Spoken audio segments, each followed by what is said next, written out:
예수님의 비유 묵상. 하나님 나라는 항상 가까이 있습니다. 이른 드라크마를 찾은 여인 이야기입니다. 세리들과 죄인들이 모두 예수의 말씀을 들으려고 그에게 가까이 몰려들었다. 바리새파 사람들과 율법학자들은 투덜거리며 말하였다. 이 사람이 죄인들을 맞아들이고 그들과 함께 음식을 먹는구나. 그래서 예수께서는 그들에게 이 비유를 말씀하셨다. 어떤 여자에게 드라크마 연잎이 있는데 그가 그 가운데서 하나를 잃으면 등불을 켜고 온 집안을 쓸며 그것을 찾을 때까지 샅샅이 뒤지지 않겠느냐. 그래서 찾으면 벗과 이웃 사람을 불러 모으고 말하기를 나와 함께 기뻐해 주십시오. 잃었던 드라크마를 찾았습니다. 할 것이다. 이 비유는 겨자씨 비유와 다르지 않습니다. 앞에서 보았듯이 주님은 하나님 나라를 거대한 레바논 백향목으로 여기는 사람들의 기대를 흔들어 놓고 있습니다. 예수님은 다음과 같은 말씀을 하시는 것 같습니다. 너희들은 레바논의 백향목, 마지막 때에 거대한 나무를 찾고 있지만 내가 요구하는 것은 작은 덤불나무가 되라는 것이다. 어떤 여인이 동전 하나를 잃어버렸습니다. 한 드라크마는 한 데나리온의 가치인데 노동자의 하루 임금 정도입니다. 많은 돈이 아닙니다. 그런데 여인은 동전 때문에 사방을 찾으며 집을 이리저리 쓸었습니다. 그녀를 도와주고 싶은 마음이 생길 정도입니다. 마침내 동전을 찾았을 때 너무 기뻤습니다. 친구와 이웃을 부릅니다. 얼마 되지 않은 돈을 찾은 것 때문에 그들은 함께 기뻐합니다. 예수님께서는 다시 한번 더 하나님 나라가 우리 삶 속에서 어떻게 실현되는가에 관한 대중의 기대와 실제 현실을 나란히 놓습니다. 여인은 단지 동전 하나를 발견한 것이지요. 그 나라는 일상의 평범함과 관련이 있습니다. 예수님은 거대한 기대의 토대를 흔듭니다. 누가복음 15장에는 3가지 비유가 나옵니다. 저자인 누가는 되찾은 아들의 비유, 잃은 양의 비유, 되찾은 드라크마의 비유에서 세리, 죄인들과 먹고 마시는 예수님을 변호합니다.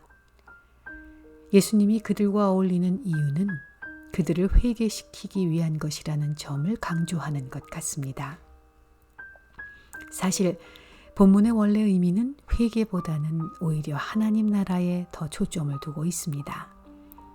도마복음에는 공관복음에 나오지 않는 비유가 하나 있습니다. 이 비유는 열왕기상 17장 8절로 15절에 있는 사렙다 과부 이야기를 떠올리게 합니다. 나라에 큰 기근이 있었습니다. 엘리야 선지자는 굶주렸기 때문에 과부에게 먹을 것을 부탁했지만 줄 것이 없다고 하여 거절합니다. 엘리야는 다음과 같이 말하면서 비어있는 단지를 채우는 기적을 행했습니다. 주님께서 이 땅에 다시 비를 내려주실 때까지 단지에 밀가루가 떨어지지 않을 것이며 병에 기름이 마르지 않을 것입니다. 그런데 도마복음의 비유는 다른 결말로 끝납니다. 하나님의 나라는 밀가루를 가득 채운 단지를 이고 가는 한 여인과도 같다. 그녀가 먼 길을 가는 동안 이고 가는 단지의 손잡이가 깨져서 밀가루가 새어나와 그녀가 가는 길가에 흩날려 뿌려졌다. 그러나 그녀는 그 사실을 알지 못했다. 눈치를 채지 못했던 것이다. 여인이 집에 당도했을 때 단지를 내려놓았다. 그리고 그것이 비어있는 것을 발견했다. 이 비유는 하나님 나라가 실패, 사고, 비어있음 가운데 있다는 것을 말하고 있습니다. 어려움을 겪는 동안 그녀에겐 구하러 올 선지자도 없고 보이는 하나님의 개입도 없습니다. 단지 사고, 실패, 일상성, 평범함이 있을 뿐입니다. 예수님은 하나님 나라의 기적이 바로 이런 곳에서 일어난다는 것을 가르쳐 주십니다. 그 나라는 우리가 찾거나 기대하는 것보다 더 깊은 곳에서 활동하고 있습니다. 예수님은 하나님의 어떠한 개입도 없다고 말하지 않으셨습니다.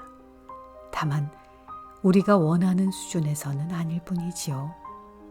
이 비유에서 비어있는 단지는 하나님의 개입을 상징합니다. 다음과 같은 의문이 듭니다. 하나님이 계시지 않는 것 같은 상황에서도 우리와 함께 하실까?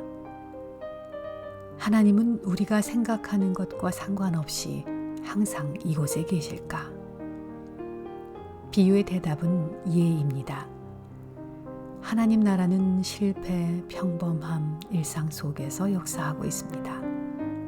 만약 기적적인 도움, 승리의 복수, 자신이 원하는 이상적인 삶이 시작되기를 기다린다면 우리는 잘못된 나라를 찾을 수 있고 예수님이 가리키고 있는 나라가 아닐 수 있습니다.